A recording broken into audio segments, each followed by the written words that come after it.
அவரால் முடியாதது எதுவுமே கிடையாது. எல்லாம் அவரால் முடியும்.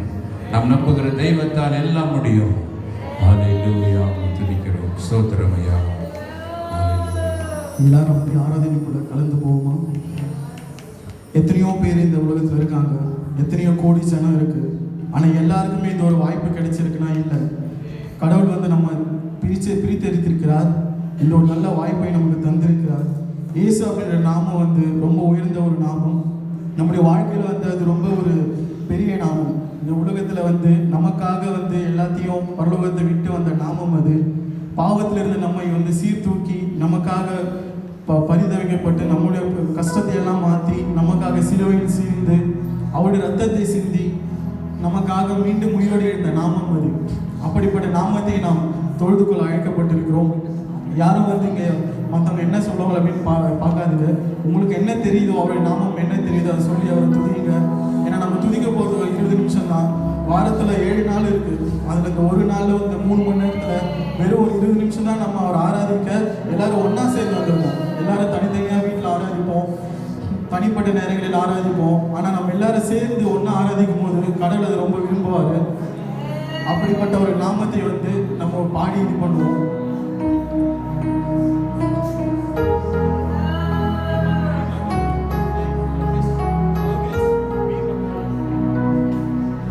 இயேசு என்ற திரு நாமத்தை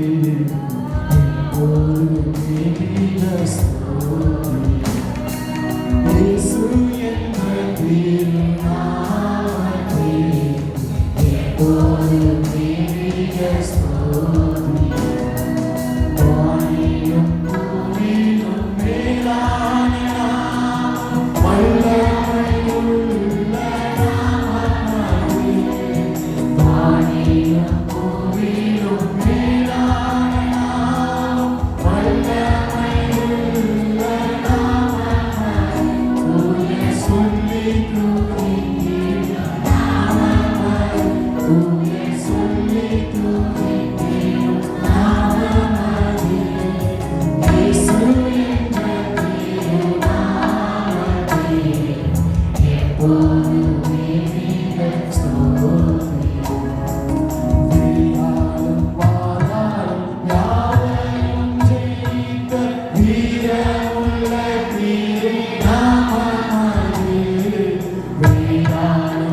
சஞ்சலம் வருத்தம் அந்த லைன் எல்லாரும் பாடும். சஞ்சலம் வருத்தம் சோதனை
எரிபலி செலுத்தினாலும் அதில் அவர் வந்து பிரியப்படுவதில்லை.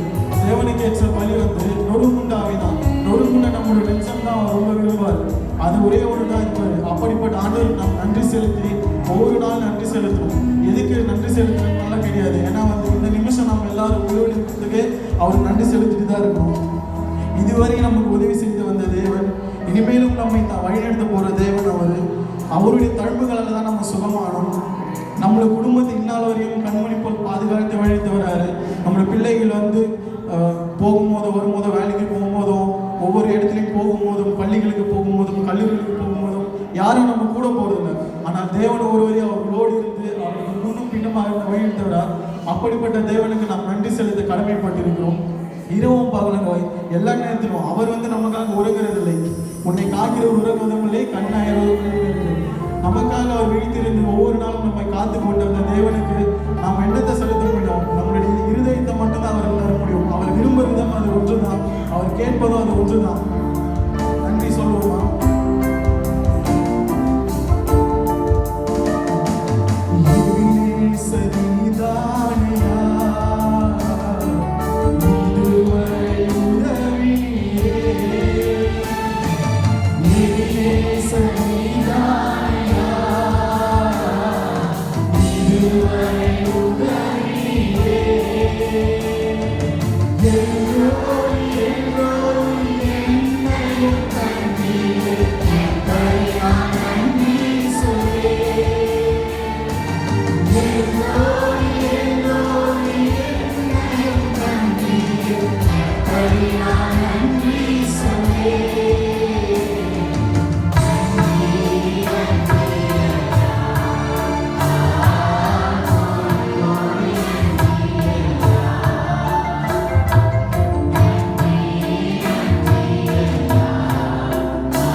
பலவீன நேரங்கள் அவருடைய பலன் தந்து நம்மை பாதுகாத்தார்கள். அவருடைய தழும்புகளால் நம்ம சுகமானோம். வாழ்க்கையில் எத்தனையோ தடைகள், வேலை கிடைக்கிறதுல கஷ்டம், திருமணத்தில் ஒரு கஷ்டம், திருமணம் ஆகி குழந்தை ஒரு அநேக தடைகளை பார்த்து கொண்டிருக்கிறோம். அந்த தடைகளை எல்லாம் முறைத்தெரிகிற ஒரே ஒருத்தர் யார் தான்? நம்முடைய இயேசு கிறிஸ்து தான். நம்முடைய வாழ்க்கையில் அநேக நேரத்தில் சோர்ந்து போய் யாரு இருந்து நம்மளை காப்பாற்றுவாங்க, யாரு நம்மளை இருந்து வழிநடத்துவாங்க, அநேக நேரம் கலங்கி இருக்கலாம். ஆனால் அவரை நம்பினர்கள் ஒருபோதும் கலக்கமன விடுவதில்லை. சில நேரத்தில் நமக்கு சில கஷ்டங்கள் வரும். ஆனால் ஏற்ற வேலை வரும்போது அந்த தேவன் வெற்றி சேர்க்க பண்ணுவார். தடைகளை உடைத்தீரையா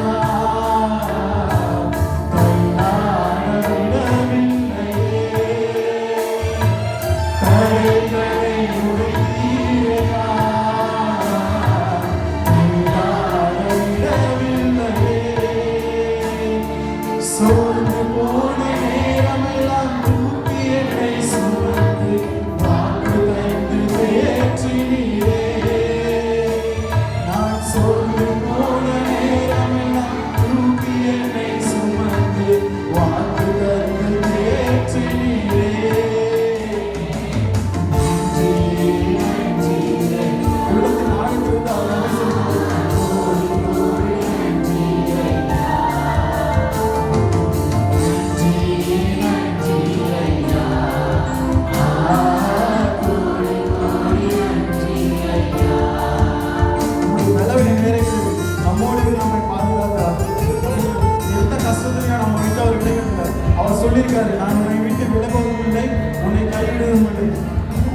பூமி கூட ஒழிந்து போக, ஆனால் தேவனுடைய வார்த்தை நம்ம விட்டு ஒருபோதும் ஒழிவதில்லை.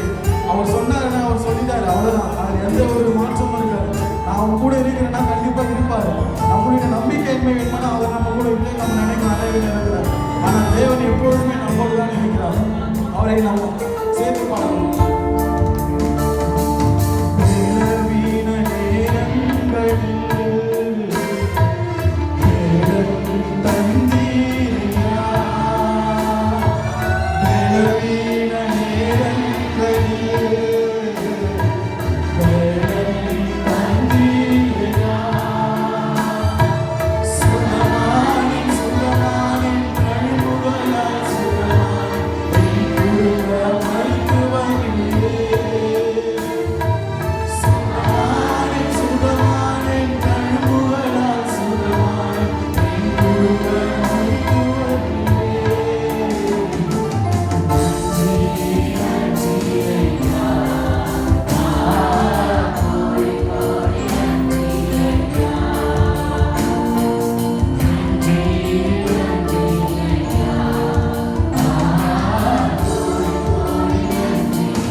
ஆராதனைக்கு வேறு யாரும் தகுதியானவர் கிடையாது. தகுதியான ஒரே ஒரு தெய்வம் இயேசு கிறிஸ்து மட்டும்தான். வாழ்க்கையில் இன்பமோ துன்பமோ நமக்கு சுகமோ வியாதியோ எது வந்தாலும் நம்ம அவரை ஆராதிக்கிறத விடவே கூடாது. அவரை பார்த்து சொல்லணும், நான் உண்மை மட்டும்தான் இசப்பா நேசிப்பேன். என் வாழ்க்கையில் எந்த கஷ்டம் வந்தாலும் நான் உங்களை விட மாட்டேன்.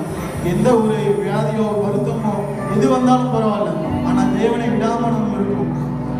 செல்வமோ வறுமையோ எது வந்தாலும் நான் உண்மை விட மாட்டேன், உண்மை பின்தொடர்ந்து தான் வருவேன் அப்படின்ற ஒரு வைராகியம் நமக்குள்ள ஒவ்வொருக்குள்ளும் தேவை. தேவன் அதைத்தான் எதிர்பார்க்கிறார். எப்படி யோபு வாழ்க்கை அநேக சோதனைகள் வந்த போதும் அவர் ஒருபோது கடவுள் வந்து மறுதளிக்கவே இல்லை. நம்ம வாழ்க்கையில் அந்த அளவுக்கு சோதனை யாருக்கும் வந்துருக்காது. ஆனால் நம்ம சின்ன சின்ன ஒரு காரியங்களை கூட தேவனை சில இடத்துல தள்ளி வைக்கிறோம். நம்ம அவரை மறந்துடும். ஆனால் நம்மை மறக்காத ஒரே ஒரு தேவன் அவர். அவர் எல்லாமே வேறு யாருமே கிடையாது. இதை சேர்த்து அவருடைய நாமத்தை போற்றும்படியாக இதை பாடுவோமா?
நிர்வாகம் பண்ணவர். நான் எங்க போனாலும் நம்மை கூட்டி சேர்ப்பவர்.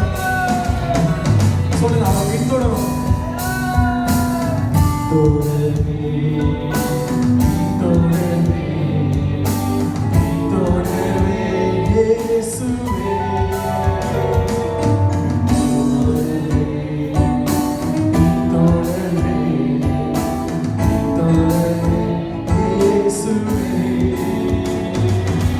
வெற்றியோ தோல்வியோ நிந்தையோ புகழ்ச்சியோ பின்தொடர்வே இயேசுவே. வெற்றியோ தோல்வியோ நிந்தையோ புகழ்ச்சியோ பின்தொடர்வே இயேசுவே.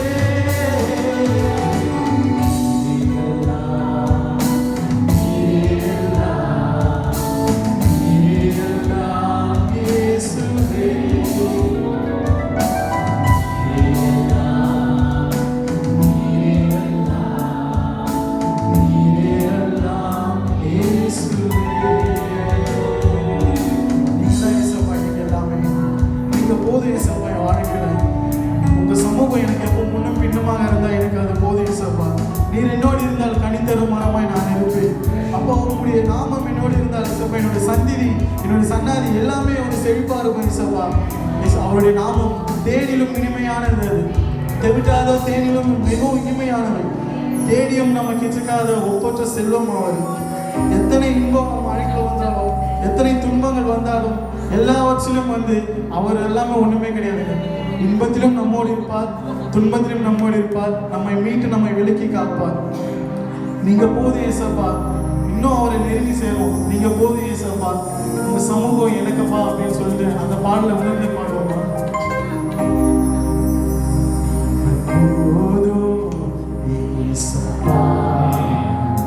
உங்க சமூகம்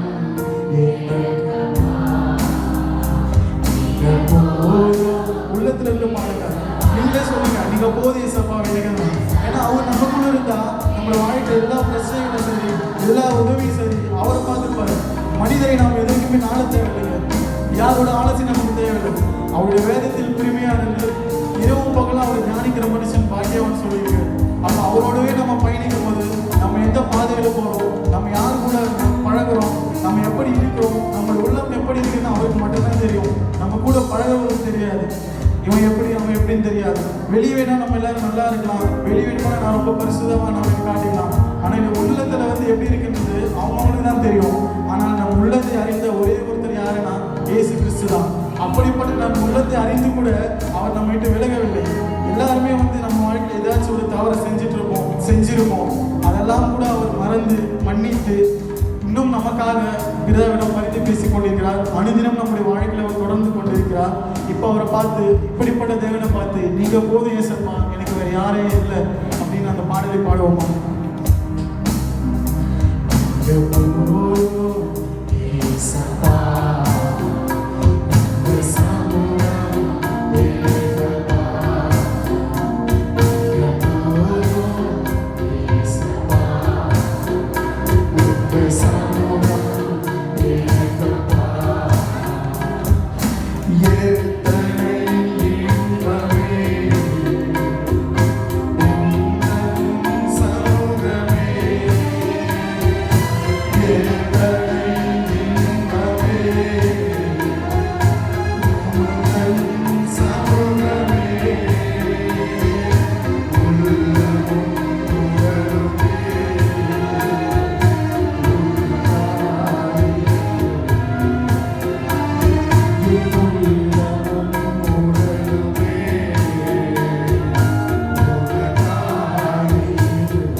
பொழுது நமக்கு எல்லாவித மாம்ச விருதை காலையில் நீக்க போடுறதுக்கு அவர் ரொம்ப ஆசையாக இருக்கிறார். நம்ம கொடுக்க வேண்டியதெல்லாம் நம்முடைய இருதயத்தை வந்து முழுமையாக அவருக்கு கொடுக்கணும். வெறுமையாக இருக்கிற அந்த பாத்திரத்தை தான் தேவன் நிரப்ப முடியும். ஆல்ரெடி அதில் எல்லா கஷ்டங்கள் எல்லாம் வச்சுட்டு ஏசியே வாங்கினா அவர் வருவாரான்றது தெரியாது, வரமாட்டார். நம்மளை வெறுமையாக்குவோம். ஆவி பொழுது என்ன போஷிங்க ஏசப்பான்னு கேளுங்க. அன்பு தான் அவருடைய நாமம், அவருடைய பெயர். அன்பாக இருக்கிற தேவன். அவரை பார்த்து யாரும் பயப்படுத்தவில்லை. ஐயோ கடவுள் என்ன தண்டிச்சுட்டு வரா, என்ன இப்படி பண்ணுறவரா கிடையாது. அப்படி பண்ணணும்னா நம்ம யாரும் உயிரோட இருந்திருக்க முடியாது. நம்ம செய்கிற தீச்செயல்களை முன்னிட்டு அவர் வந்து கண்டிருக்கணும்னா என்றைக்கும் நம்மளாம் வந்து மண்ணுக்குள்ளே தான் போயிருக்கணும். ஆனால் இன்ன வரைக்கும் அவர் நம்ம மேல காட்டுற அன்பு, அந்த அன்பில் தான் வந்து நம்ம நடத்தி கொண்டு வராரு. அப்படியாக இருந்த தேவனுக்கு நம்ம இருதயத்தை தான் காணிக்கையாக செலுத்தணும். நான் ஃபர்ஸ்ட்லேருந்தே தான் சொல்கிறேன். அவர் நம்ம கிட்ட எதுவுமே கேட்கறதில்ல, நம்முடைய இருதயத்தை மட்டும் தான் கேட்குறாரு. கல்லான இருதயத்தை நம்ம எடுத்து போட்டு சதையான இருதயத்தை தேவனுக்கு கொடுப்போம். அப்போதான் வந்து அவர் இஷ்டம் போல நம்ம எப்படி ஒரு குயவன் கையில் வந்து அந்த களிமண் இருக்கும்போது அவருடைய எண்ணம் எப்படி இருக்குதோ அப்படி வளைவார். அந்த மாதிரி ஒரு குயவன் கையில் இருக்க களிமண் போல கடவுளுடைய கையில் நாம் படைக்கும் போது அவருக்கு என்ன பாத்திரமோ நம்ம வணைந்திருக்கிறாரோ அப்படி நம்முடைய வாழ்க்கையில் வந்து நம்ம வருவோம். பாவியாக இருந்த என் பாவம் போக்கிட்டார், ஆவி பொழிந்து என்னை தேவி அணைத்திட்டார். பாவியாக இருந்த என் பாவம் போக்கிட்டார், ஆவி பொழிந்து என்னை தேவி அணைத்திட்டார். அன்பே அவரின் பெயரா, அருளே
உம்மை போற்றுகிறோம் ஆண்டவரே.